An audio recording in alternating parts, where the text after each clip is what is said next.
मूसा को एक अदद कुएं की जरूरत थी। आज मैं इसी पर आपसे बात करके विदा लूंगा।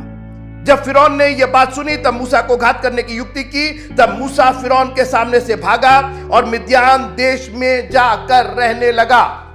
एक अदद कुएं की जरूरत थी, मगर एक दिन उसके आगे की लाइन सुनिए, लिखा है कि वो रहने लगा और वहां वह एक कुएं के पास बैठ गया।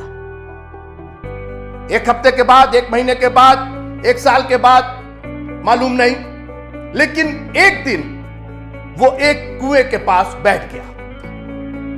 कुआं पानी का स्रोत होता है।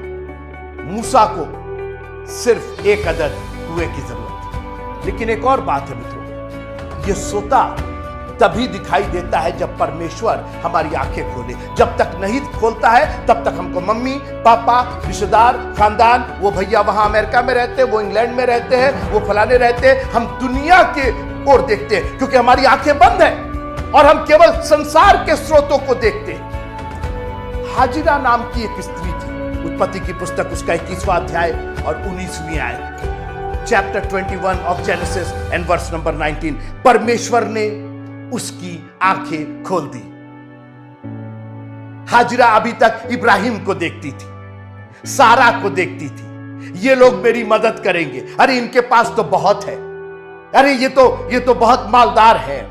परमेश्वर ने कहा ना तो यहां आज अब्राहम है और ना आज यहां सारा है, लेकिन यहां मैं मौजूद हूं। और आज मैं आपको उत्साहित करना चाहता हूं। मैं नहीं जानता हूं कि किसके डर के मारे आप भागे हुए हैं, कैसे गुमनामी का जीवन आप जी रहे हैं, लेकिन एक बार आपको उस बहते हुए जल का सोता अगर मिल गया, उसका एक्सपीरियंस हो गया, उसका अनुभव हो गया, मित्रों आपको आपकी मंजिल मिल जाएगी। एक रास्ता मिल जाएगा जिस पर चलने से आप उस अनंत जीवन को प्राप्त करेंगे जो प्रभु हमें देना चाहता है। लिखा है उसकी परमेश्वर ने उसकी आंखें खोल दी और उसको एक कुआं दिखाई पड़ा।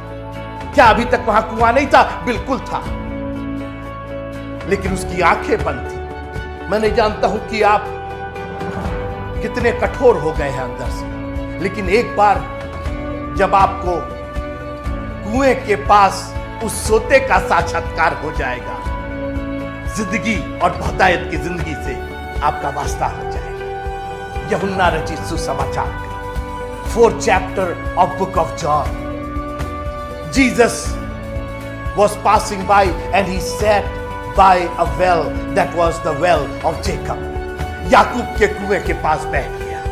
Book of John chapter 4 and verse number 14। परंतु जो कोई उस जल में से पिएगा जो मैं उसे दूंगा, वह फिर अनंत काल तक प्यासा ना होगा, वरन जो जल मैं उसे दूंगा वह उसमें, उस जल में, वह उसमें एक सोता बन जाएगा जो अनंत जीवन के लिए उमड़ता रहेगा। आज हमने जीवन के लिए बहुत कुछ उमड़ाया है। आज हमने बैंक बैलेंस उमड़ाए हैं, अपनी नौकरियां, अपनी चाकरियां, अपनी शिक्षाएं, अपने नॉलेज, बहुत कुछ। ये मूसा ने भी बहुत कुछ उमड़ा लिया था, लेकिन वो सिर्फ जीवन के लिए था, अनंत जीवन के लिए नहीं था।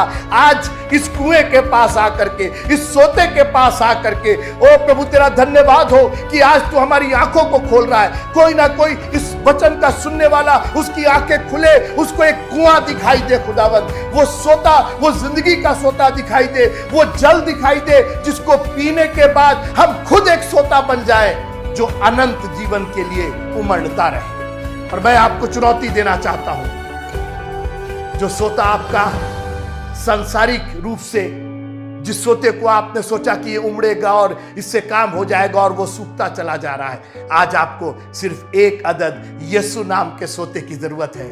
और वो एक ऐसा सोता है जो अनंत जीवन तक आपको प्यासा नहीं होने देगा।